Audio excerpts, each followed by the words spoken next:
Okay, time to switch things up a little bit because I have to get something off of my chest. Um, and this is a very different kind of thing than being being constantly censored and harassed by YouTube is. This is uh, something that I saw in my capacity as a uh, uh, cinema goer, as a cinema appreciator, um, and also as an intermittent insomniac. Those two forces pushed together got me to see this movie last night called Every Last Secret. Every Last Secret is directed by Matthew Coppola, who I'm assuming is a member of the Coppola clan, because how could he not be? I've never heard of Matthew Coppola before. I know that, who's the girl? The girl Coppola has done a few movies like Lost in Translation and stuff, and others, and some of her movies were good, some of them were, yeah. But this is by Matthew Coppola, all right? Now, I don't know exactly how this got greenlit, unless, the Coppola, unless Big Papa Coppola just really pulled some strings, because this is the one of the most unintentionally bizarre movies that I've ever seen.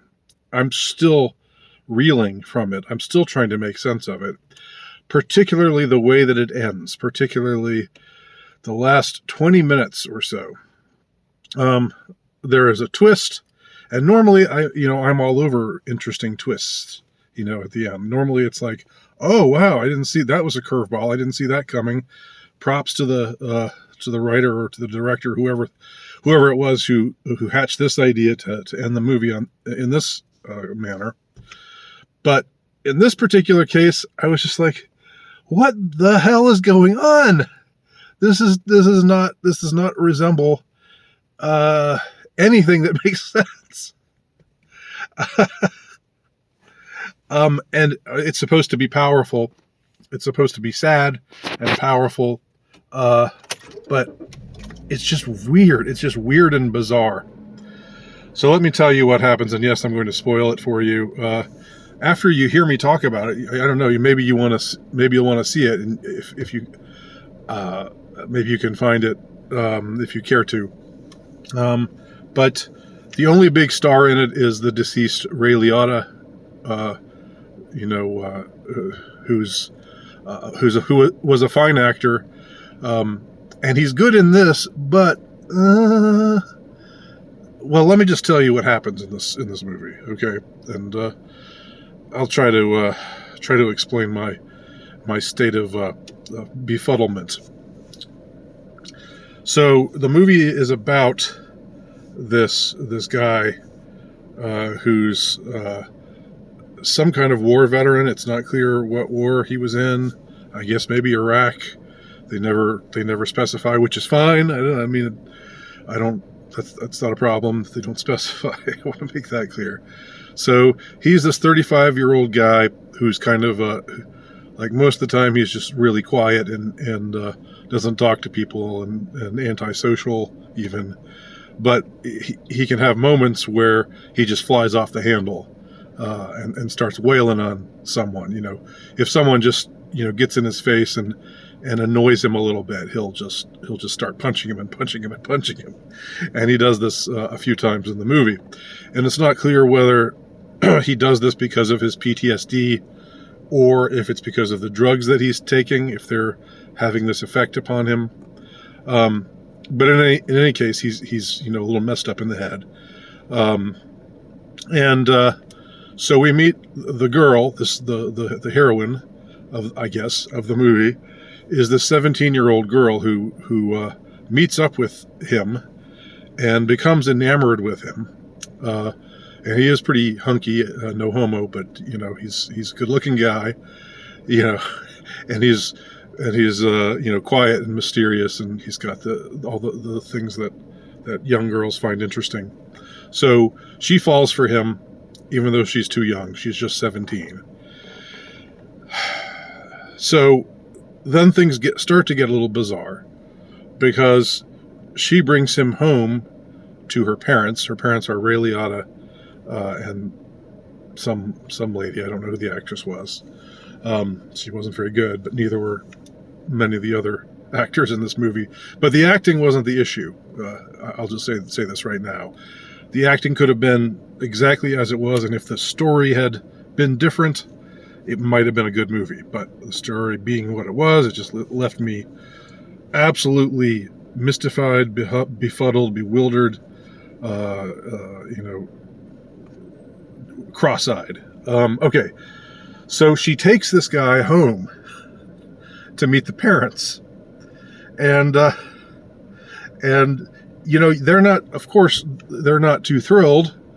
Who would be, right, to have their 17-year-old daughter bring a 35-year-old guy home and say, this is my new boyfriend. But the parents' reaction is weird. This is the first really weird thing that happens in the movie.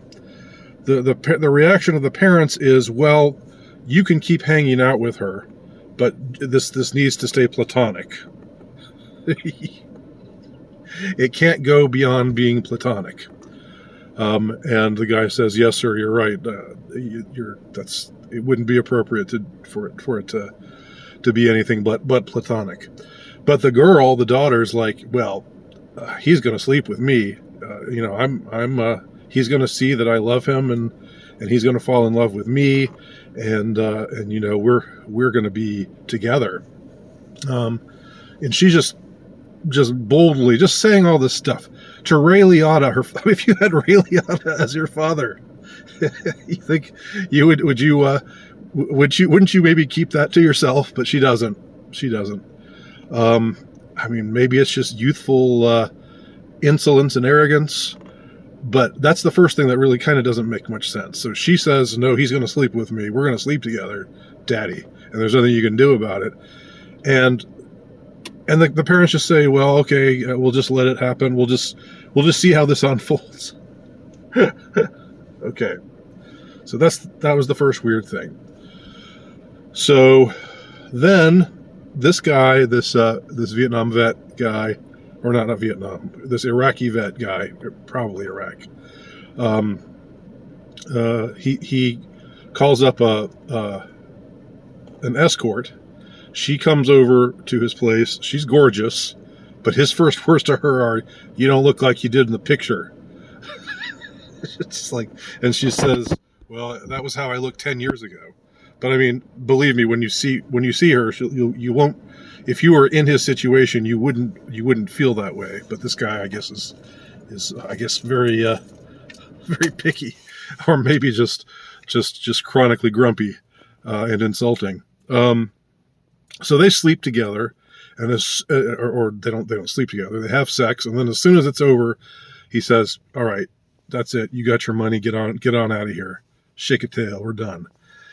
But the escort wants to stay a little longer, and she comes over another time and begs to stay longer, and even says, "You can this can be for free. You don't even have to pay me any money." So she's falling for him as well. But he the second time she tries this, he very rudely and violently flings her out the door, naked. And the girl, our heroine, the 17-year-old, sees her and says, "Well, she's just a hooker. She has to get paid to do this, but I'm the real thing for you." Vet guy, psycho vet guy. And so a kind of rivalry is established between these two women, at least from the 17-year-old's point of view. There's a rivalry. So, and then there's also, not to make this too convoluted, I hope this isn't. I hope this has some speck of entertainment. My retelling of this whole thing. I'll try not to be too verbose about anything more, and get to the really, really weird part. So there's this guy from school that knows our heroine and likes her, wants to be her boyfriend. And he comes to hate this guy who she's spending so much time with. Now, when they're together, he sleeps on the floor. Then in one scene they sleep in the same bed, but they don't do anything. They walk together, they hold hands, and one time they kiss, but there's no carnal activity that takes place between them. So then at the end of the movie, so she's going to be in a school play. Okay. One other thing, the guy, the would-be boyfriend, the high school guy, spies on this escort and sees that the escort is actually also visits Ray Liotta, and it comes in and just what comes in when his wife is out and gives him pleasures him as he's reading his newspaper on the couch, and then just discreetly leaves. But the guy sees this happen, and so I guess the guy blackmails the escort because he knows he knows that the escort is having carnal relations with the father, who's a married man. And the lady he's married to is really annoying, but that doesn't give him permission. Don't get me wrong, but it's true. She's really, really annoying. Okay, so some kind of blackmailing happens because Ray Liotta knows that the prostitute knows, that the escort, I should call her an escort, or a hooker or something, or maybe prostitute, whatever. Doesn't really matter. But he knows that she knows, and the kid knows that he knows that she knows, and so they all know, and so then we have this some kind of weird arrangement where there's some kind of blackmail that happens, I think, because let me describe how the movie ends. So the parents go to see the school play. They go to see their daughter in the school play. The Vietnam vet comes along and watches the play, even though earlier he had gone to the school and punched out the security guard at the school.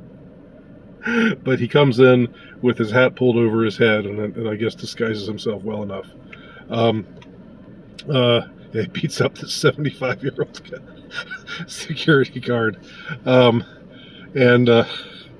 So he sees the play, and then after the play, the girl says, "Well, I've got to go to my cast party now. Thank you all for coming, but I need to go to my cast party and have fun with my friends." And the dad says, "No, we've got to go home first and have dinner. I've got it all planned out." And the girl really doesn't want to go home. She wants to go to the cast party. That's the normal thing to do after you're done with a play, putting on a play. But Ray Liotta insists, and for some reason the girl, who'd been so defiant before, saying, "I'm going to sleep with this guy, Daddy. I don't care what you say." Now she says, "Okay, Daddy, I'll go home and do this supper with you." They go home, and the hooker, the high priced hooker, the classy whore, is inside the house preparing like a 7-course meal. What? So she can cook? Why isn't she working as a cook? Maybe she is. Maybe in the daytime that's her job, and at night, to get a little extra money, she does what she does. I don't know. It's never explained, though. They could have done something to explain it, but they never did. Okay. So she's there. The girl, 17-year-old girl, recognizes her. The Vietnam vet recognizes her. Oh, and the spurned boy, high school boy, would-be boyfriend, he's also there. So, so they prepare this meal, with with all the finery and like china, all the fine china and stuff, and some really highfalutin thing. And then the dad has this conversation with the Vietnam, or the vet, the Iraq War vet, after everybody else has left the room. Even though the girl has said, "What's going on here? This girl is a prostitute. She was sleeping with whatever his name is, the guy that I want to be my boyfriend." Yeah, and then it eventually comes out, yeah, and she was also sleeping with you, Daddy. What? So these revelations eventually trickle out, but in the midst of all of that, Ray Liotta and this vet have this scene together where Ray Liotta says, sometimes you just gotta walk away. You just gotta walk away and let things come to an end.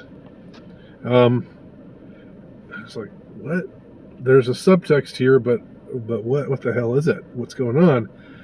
But then we see that there's a gun on the dresser.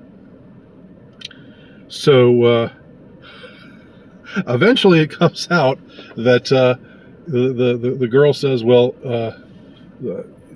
my daddy's going to kill the Vietnam vet, or the Iraq War vet.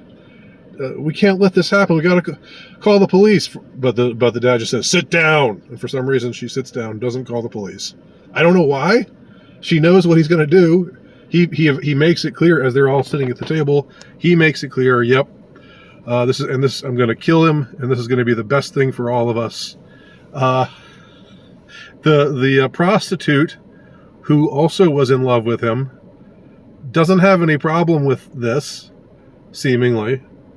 So how do you explain that? Why? She's going along with it. She's part of this whole plan. Why do they have to have a 7-course meal before the assassination happens, before the murder happens? That's not made clear. We don't know why she's come over to be a cook. That's not clear either.